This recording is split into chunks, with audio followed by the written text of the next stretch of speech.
cette vidéo, l'objectif est de montrer comment s'y prendre pour calculer les primitives de fonctions dites simples. Donc nous sommes évidemment dans le thème primitive. L'intérêt de cette vidéo se réfère notamment au calcul d'intégrale que vous utiliserez dans énormément de domaines, notamment en physique, en ingénierie. Il y a des intégrales qui interviennent de manière assez régulière, quelle que soit la discipline, donc il est important de savoir primitiver des fonctions. La démarche de primitivation d'une fonction est en quelque sorte le retour de la démarche de dérivation. C'est-à-dire que lorsqu'on dérive, on obtient une fonction. Là, la question qu'on se pose, elle est inverse, c'est une fonction étant donnée, quelle fonction, lorsqu'on la dérive, donne cette fonction? Donc, cette question, elle est bien représentée par ce que j'ai écrit ici.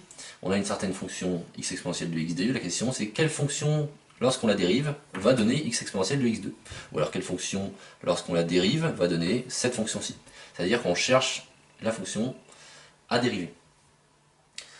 Alors donc l'objectif ici n'est pas de vous donner une méthode complètement générale qui marche tout le temps pour le calcul de primitives de fonctions simples. L'objectif est plus modeste, c'est de vous montrer comment moi je m'y prends.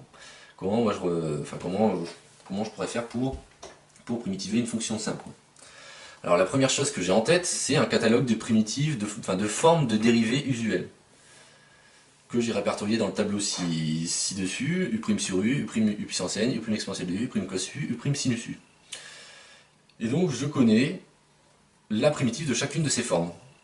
Et c'est à partir de la primitive de chacune de ces formes que je vais baser mon calcul. Donc la première chose à savoir, c'est, si vous voulez faire la même chose que moi, et même de manière générale, de toute façon il va falloir savoir primitiver un certain nombre de fonctions. Donc il faut connaître des primitives usuelles, ça c'est complètement indispensable. Alors, donc quelles sont les primitives en question? Du u' sur u, c'est la dérivée de ln de valeur absolue de u. Plus c, où c appartient à r. Alors, deux remarques sur ce terme. Premièrement, on a ajouté plus c parce que quelle que soit la constante, lorsqu'on la dérive, ça vaut 0. Donc il n'y a pas une primitive, mais il y en a une infinité. Au contraire de la dérivée où il n'y a qu'une dérivée quand on dérive une fonction. Deuxième remarque, ici ne pas oublier les valeurs absolues. La primitive c'est pas ln de u, c'est ln de valeur absolue de u. Imaginez que u soit négatif. Si vous ne mettez pas les valeurs absolues, le n de u n'a aucun sens. Alors, une deuxième forme de primitive qui intervient extrêmement souvent, c'est du u' puissance n. Alors, j'ai rajouté n différent de moins 1, pourquoi? Parce que lorsque n est égal à moins 1, on ne rentre pas, la formule que je vais vous présenter est fausse, et en plus, lorsque n est égal à moins 1, en fait, on correspond exactement au cas ici. Lorsque n est égal à moins 1, j'ai u puissance moins 1, et on sait que u puissance moins 1, c'est 1 sur u. Donc lorsque n est égal à moins 1, ça c'est u' sur u. Une primitive de u' puissance n, c'est u puissance n plus 1 sur n plus 1. C'est la généralisation à toute fonction de la primitive d'une primitive de x puissance n qui était x puissance n plus 1 sur n plus 1. Là, lorsqu'on a une fonction u et qu'on a donc du u' puissance n, on a u puissance n plus 1 sur n plus 1. Sachant que dans le cas de x puissance n, en fait, u' c'est x', c'est-à-dire 1. Et j'ajoute toujours la constante. U' exponentielle u, c'est la dérivée de l'exponentielle, donc fonction composée, c'est du u' exponentielle u, donc c'est exponentielle de u plus c. U' cos u, ça va donc être du sinus u plus c. Et u' sinus u, attention, la dérivée de cosinus c'est moins sinus, donc ça va vous donner du moins cos u plus c. Voilà. Donc comment je procède lorsque j'ai, là par exemple, ces deux primitives qui me sont demandées? Ce que je fais tout simplement, c'est que j'essaie de rapprocher les primitives qui me sont les fonctions qui me sont proposées d'une des formes du tableau qui est ici présent. Voilà. Donc je procède par élimination, en essayant d'être pertinent. Lorsque je vois x exponentielle de x2, évidemment, je ne vais pas me situer dans u' cos u et u' sinus u. La forme qui me semble la plus pertinente ici, c'est u' exponentielle de u. Alors, je regarde un petit peu, je sais que, je regarde à quoi correspondrait mon u ici, si je voulais appliquer la formule. J'ai du exponentielle de u, donc j'ai envie de dire que mon u, ça sera le x2. C'est ça que j'ai envie de dire. J'ai envie de poser u égale à x2. Et après, on sait que la dérivée de u, c'est 2x, c'est pas x. Donc il y a quand même quelque chose qui cloche dans l'histoire.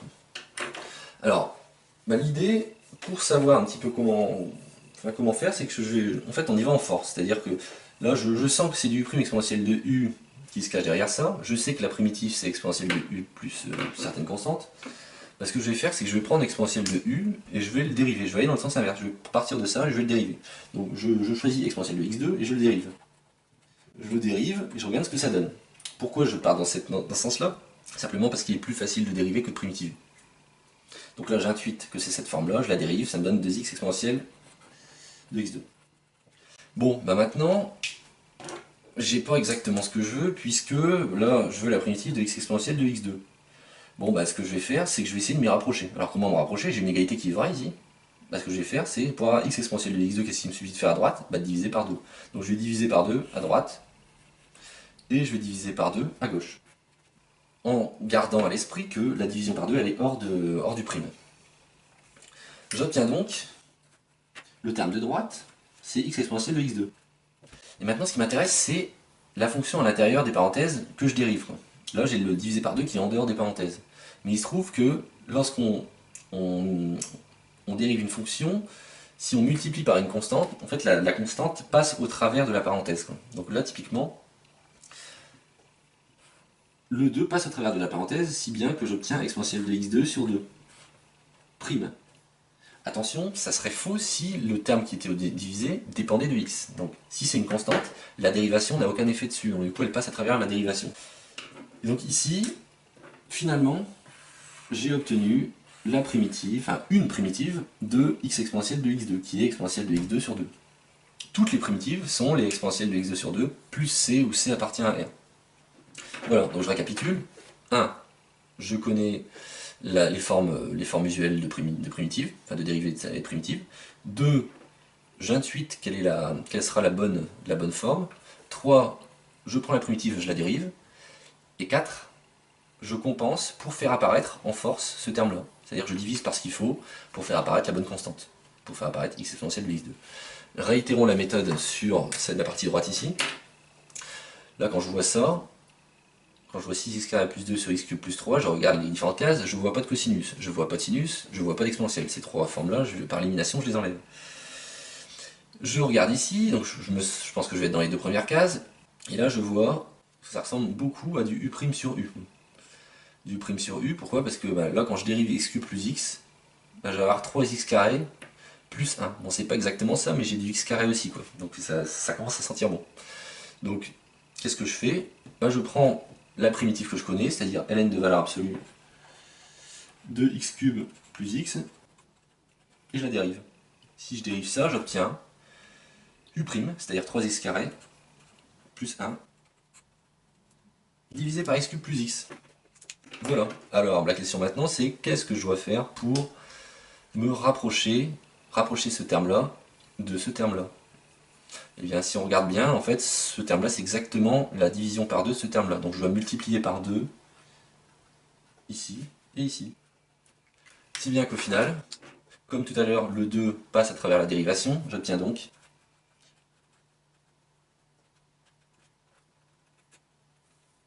et voilà. On obtient donc une primitive de ln de x cube plus x, les primitives étant données par 2 ln de x cube plus x plus c. Donc faites bien attention à la façon dont on vous pose l'exercice. Si on vous demande une primitive, la réponse que je vous ai proposée ici est suffisante. En revanche, si on vous demande les primitives, il ne faut pas oublier de rajouter la constante c où c appartient à R. C'est-à-dire l'écrire sous cette forme-là, avec le ln de x cube plus x plus une certaine constante c.